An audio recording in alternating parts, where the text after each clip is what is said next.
नमस्कार, मैं हूं शंकर। न्यूज बाइस्कोप में आप सबों का स्वागत है। अभी की सबसे बड़ी खबर यह है कि जेएसएससी सीजीएल की परीक्षा कैंसिल कर दी गई है, जो 21 अगस्त को होनी थी।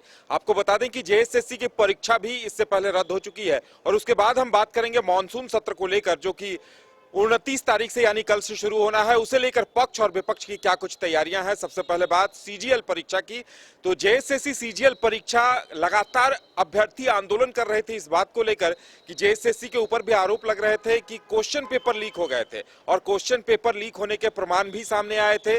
बातें सूत्रों के जरिए इस तरह की सामने आ रही थी। कई अभ्यर्थी ये बता रहे थे कि लगभग उस पे 1200 पोस्ट थे, लेकिन 4000 सीटों की सेटिंग हो गई थी, ऐसा आरोप अभ्यर्थी लगा रहे थे। और जब ये मामला इस कदर नियंत्रण से बाहर हो गया और क्वेश्चन लीक की बातें सामने आई, तब इस परीक्षा को ही रद्द करना पड़ा है। और अब अभ्यर्थियों की मांग ये थी कि जिस एजेंसी से प्रश्न पत्र सेट कराए गए थे जेएसएससी के, उसी एजेंसी ने सीजीएल के भी प्रश्न पत्र सेट किए थे। और एजेंसी पे ही आरोप लग रहा है कि एजेंसी की ही मिलीभगत से पेपर लीक हुए हैं। हमारे साथ हमारे संवाददाता शाहनवाज हैं।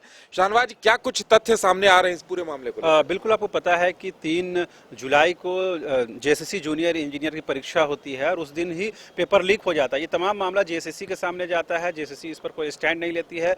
बाद में छात्रों के द्वारा नामकुम थाने में एक प्राथमिकी दर्ज कराई जाती है। उसके बाद जेएसएससी की ओर से भी एक प्राथमिकी दर्ज कराई जाती है। अब पुलिस प्रशासन एक एसआईटी का गठन करता है, जिसमें से अब तक 2 आरोपियों की गिरफ्तारी हो जाती है। इस बीच जेएसएससी उस परीक्षा को रद्द कर देता है। लेकिन बात यही नहीं रुकती है, क्योंकि जेएसएससी कई परीक्षाओं का आयोजन करता है। इसी क्रम में 21 अगस्त को भी सीजीएल की परीक्षा होने वाली थी। लिहाजा तमाम छात्रों को यह भय और डर, शंका थी कि जो कंपनी एक गलती कर चुकी है, जिसको ब्लैकलिस्टेड करने की जरूरत है, उसी कंपनी के माध्यम से फिर 21 अगस्त को परीक्षा होनी है। लिहाजा पहले उस कंपनी को ब्लैकलिस्टेड किया जाए, फिर से 21 अगस्त को परीक्षा हो।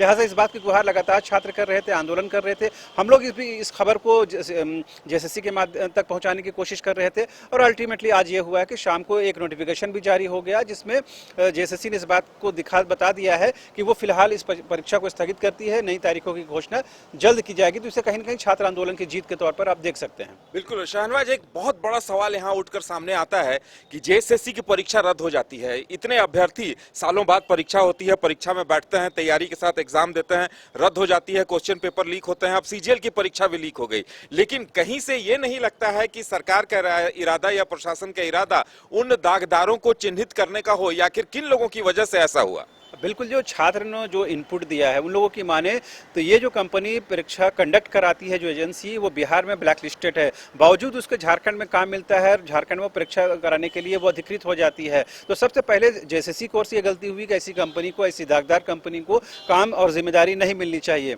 दूसरी बात ये हुई कि अगर वो जो जेईई की परीक्षा होती है, उसमें कुछ हज़ार ही बच्चे परीक्षार्थी के तौर पर शामिल होते हैं, और इस परीक्षा यानी कि सीजीएल की परीक्षा में करीबन 4,10,000 स्टूडेंट पार्टिसिपेट करने जा रहे हैं। तो उतने बड़े स्टूडेंट को मैनेज करना एक ऐसी कंपनी के द्वारा जो ऑलरेडी ब्लैक लिस्टेड होनी चाहिए, जो नहीं हो रही है और जो दागदार है, तो कहीं ना कहीं छात्र इस बात की आशंका व्यक्त कर रहे थे कि जेएसएससी भी लापरवाही बरत रहा है। लिहाजा कहीं को जेएसएससी में सुधार की जरूरत है। साथ ही छात्रों ने यह भी कहा है, क्योंकि परीक्षा पत्रों को कहीं ना कहीं एग्जामिनेशन से पहले ट्रेजरी में रखा जाता है, तो लिहाजा ट्रेजरी में भी हो सकता है ये गड़बड़ियां हुई हों, जिसके वजह से ये कहीं ना कहीं गड़बड़ी हुई है, उसको दुरुस्त करने की जरूरत है। साथ ही छात्रों को यह भी शक और शुबा है कि जिस परीक्षा केंद्र पर परीक्षा होने वाली होती है, वहां प्रश्न पत्र को पहले भेज दिया जाता है। तो हो सकता है कि वहां पर से प्रश्न पत्र लीक होता हो, या फिर जेएसएससी के कर्मचारी अधिकारी इसमें शामिल हो।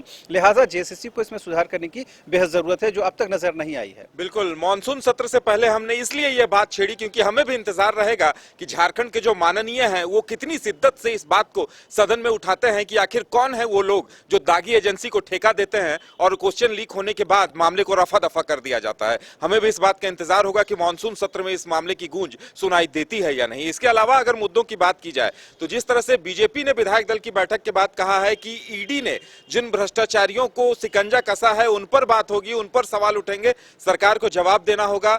पुलिसकर्मी संध्या टोपनो अपने कर्तव्य और ड्यूटी में तैनात रहती है और गौ तस्कर हत्या कर कुचल कर चले जाते हैं, उस पर चर्चा होगी और सुखाड़ एक अहम मुद्दा होगा। शाहनवाज, इसके साथ साथ सत्ता पक्ष ने भी बैठक की है, क्या कुछ तथ्य उधर से सामने आए? बिल्कुल, अभी चूंकि बैठक चल रही यूपीए फोल्डर की, लिहाजा उस पर इनपुट आना बाकी है। लेकिन जो प्रमुख विपक्षी पार्टी है बीजेपी ने जो बैठक की है और उसके बाद जिस तरह से कहीं ना कहीं ईडी की कार्रवाई को लेकर उन्हें सीधे सीधे मुख्यमंत्री हेमंत सोरेन से इस्तीफे की मांग कर डाली है।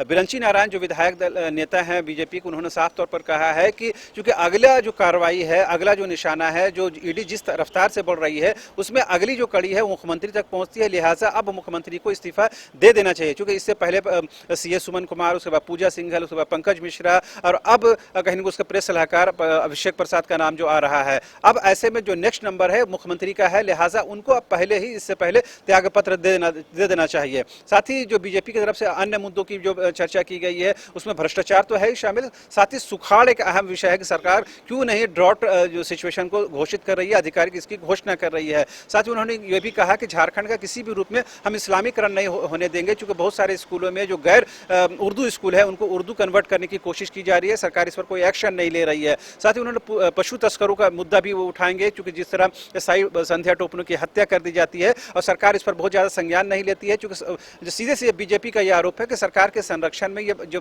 कारोबार है, ये जो गिरोह है, फल फूल रहा है। लिहाजा इन तमाम विषयों को लेकर के बीजेपी जो है सदन के अंदर और सदन के बाद बाहर मुखर रहेगी। जी बिल्कुल, तो विपक्ष मुद्दों को लेकर तैयार है। अब देखने वाली बात यह होगी कि सदन में कितनी सार्थक चर्चा होती है और इन समस्याओं का समाधान निकलता है या सदन इस बार फिर हंगामे की भेंट चढ़ता है। झारखंड की पूरी आवाम को इसका भी इंतजार रहेगा। फिलहाल हमारे साथ इतना ही, हमें दीजिए इजाजत और आप देखते रहिए न्यूज़ बाइस्कोप। नमस्कार।